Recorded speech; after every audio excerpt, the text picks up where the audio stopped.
हाँ, तो यहाँ आज इस मैंने हम लोग का आदिवासी सभा में उपस्थित सभी चाईबासा, जमशेदपुर, बंगाल और झारखंड के विभिन्न कोने से आए हुए तमाम भाइयों और बहनों को मेरी तरफ से बहुत बहुत जोहार। आज बहुत ही विकट परिस्थिति है हमारे समाज के बीच में, और जो समस्याएं हैं और समाधान है उन सब के बारे में हमारे पूर्व वक्ताओं ने कह दिया है। लेकिन सबसे बड़ी बात है कि जो 5वीं और 6वीं अनुसूची के बारे में लोगों ने बताया, हमको समझ में नहीं आता है कि 5वीं और 6वीं अनुसूची अब कैसे लागू होगा। जब तक आपका विधानसभा से पारित नहीं होगा 5वीं अनुसूची, 6वीं अनुसूची, तो फिर आप कैसे लागू कराइएगा। और जब तक 5वीं और 6वीं अनुसूची को नहीं लागू कराइएगा तब तक न मंदिर बचेगा और न तमाम आदिवासियों का बचेगा। इसलिए हमारे नेता लोगों को समझदारी होना चाहिए, समझना चाहिए, जल्द से जल्द नोटिफाई कराए 5वीं अनुसूची और 6वीं अनुसूची को, तभी हम हिंदू मंदिर में बचाएंगे और झारखंड के तमाम जो है आदिवासियों का जमीन गैर आदिवासियों के हाथ में जा रहा है उन सबको हम बचाएंगे। इतना ही मेरा कहना, एक ही बात हो, बेसी नहीं कहूँगा क्योंकि कम शब्दों में कहे बोल करके इसलिए 1908 का सेटलमेंट में साफ साफ मुंडाओं के नाम पे खतियान में दर्ज है। मैं प्रशासन से पूछना चाहूंगा, सरकार से पूछना चाहूंगा, एक कट्टी जमीन CNT एक जमीन एक गैर आदिवासी पांडा के नाम पे कैसे हो गया, इसका जवाब दे हम आदिवासियों को। इससे पहले लड़ाई निरंतर होती रहती है। आप सभी को जानकारी देना चाहूंगा, ये लड़ाई इस समय इसलिए व्यापक हो चुकी है, क्षेत्र के विधायक आप सबों का विकास मुंडा 8 करोड़ का फंड लाया है देवड़ी में सौंदर्यकरण के नाम से, आप सबको पता होगा। वो फंड नहीं है, वो देवड़ी गांव का विस्थापन के कागज है।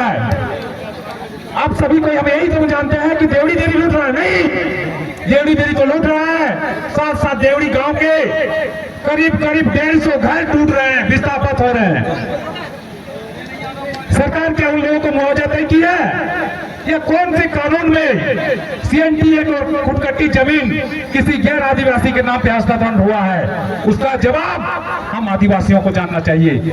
अब प्रशासन इसका जवाब अगर नहीं देती है तो जो प्रस्ताव में हम सब पारित कर चुके हैं उस आधार पे, शेड्यूल आधार पे आप सभी का साथ और सहयोग की अपेक्षा ये मंच आप सबसे रखती है।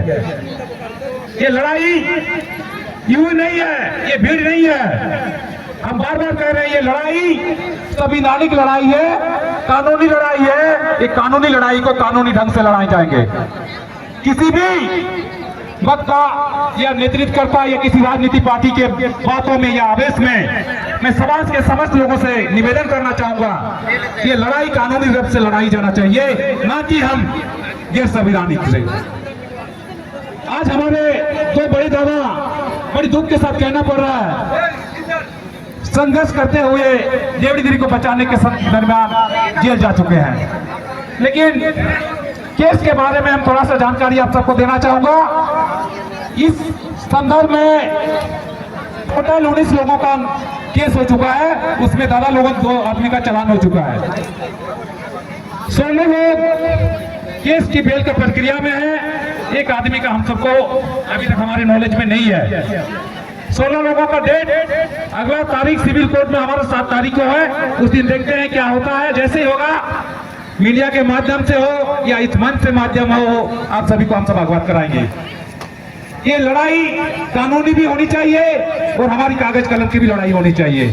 साथ ही साथ ये मंच दादा ने जो प्रस्ताव रखे हैं, मैं इस प्रस्ताव में कुछ इंक्लूड करना चाहूंगा। आज इस मंच से ही एक ठोस टीम की जरूरत है जो हमेशा सभी तरह से लड़ाई के लिए सक्षम हो।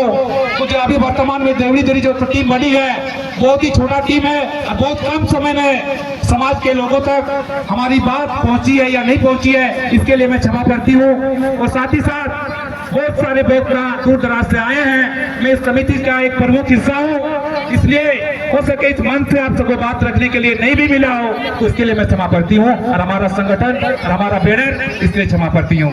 मैं ज्यादा नहीं बोलूंगा साथी, जो विशेष बात है आप सबके समझ रखा हूँ। धन्यवाद, जोहार। बहुत बहुत धन्यवाद हमारे मानिक सरदार जी। और आज बहुत खुशी की बात है कि आदिवासी समाज के लोग अपने हक अधिकार को लेने के लिए आज तमाड़ के तोड़ंग मैदान में एकजुट हुए हैं।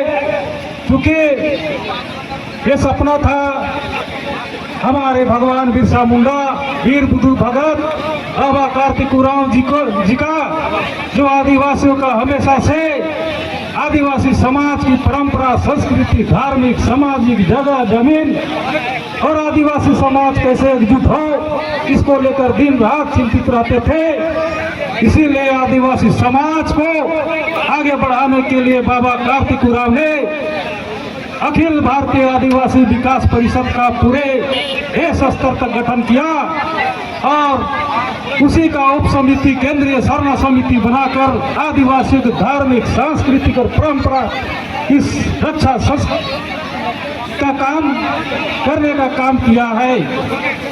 आज हम लोग हमेशा से कहते रहे कि आदिवासियों की परंपरा, संस्कृति, अस्मिता पर चौतरफा हमला किया जा रहा है।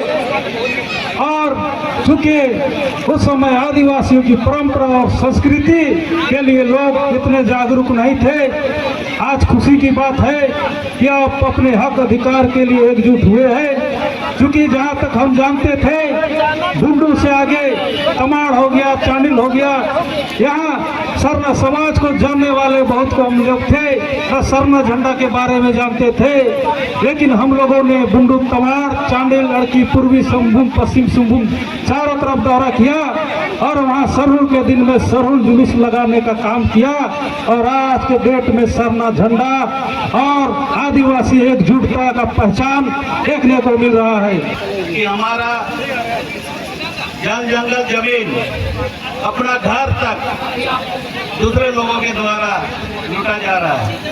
आज हम लोग इसलिए एकत्रित हुए हैं क्योंकि हमारा सब कुछ होते हुए भी अब पराया हो जा रहे हैं।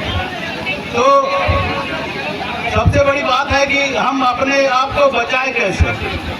हम लोगों ने दूसरों का जो नियम कानून है, दूसरों का जो नियम लागू धारा जो है, दूसरों का मानते हैं। अपना ग्राम सभा है, ग्राम सभा आज से ही प्रत्येक गांव में ग्राम सभा का ही रोल कर लीजिए, होने से आप अपना 5वीं अनुसूची या 6वीं अनुसूची प्राप्त हो जाएगा। हम अपने आप में कानून में नहीं रहते हैं, हम दूसरों का कानून, थोपा हुआ कानून हमारा ऊपर लादा जाता है। क्योंकि आपका गांव में आपका अपना कानून चलना चाहिए, लेकिन ये मुखिया का चुनाव, ये एमएलए का चुनाव, एमपी का चुनाव हमारा नियम धर्म से अलग कर देता है। इसलिए गांव हमारा, बिरसा मुंडा का एक नारा था, अबुआ हतुरे अबुआ राज। तो ये काम करना होगा, आपको अपना गांव में अपना राज करना होगा, न कि दूसरों को। इसलिए सभी भाइयों से आग्रह है, जितने भी गांव के लोग आए हुए हैं, सब अपना अपना ग्राम सभा के मुताबिक चलिएगा, आपका परेशानी नहीं होगा। हम भारतीय संविधान में जाएंगे, भारतीय कानून में जाएंगे तो हम कभी लड़ाई नहीं जीत सकते हैं। इसलिए मेरा आग्रह है कि गांव के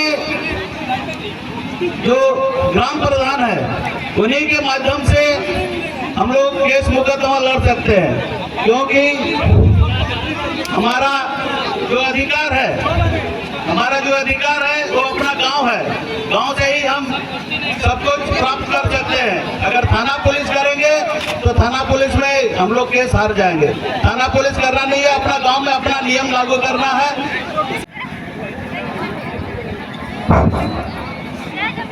सभी भाई बहनों को, दादा को और भाइयों को जोहार।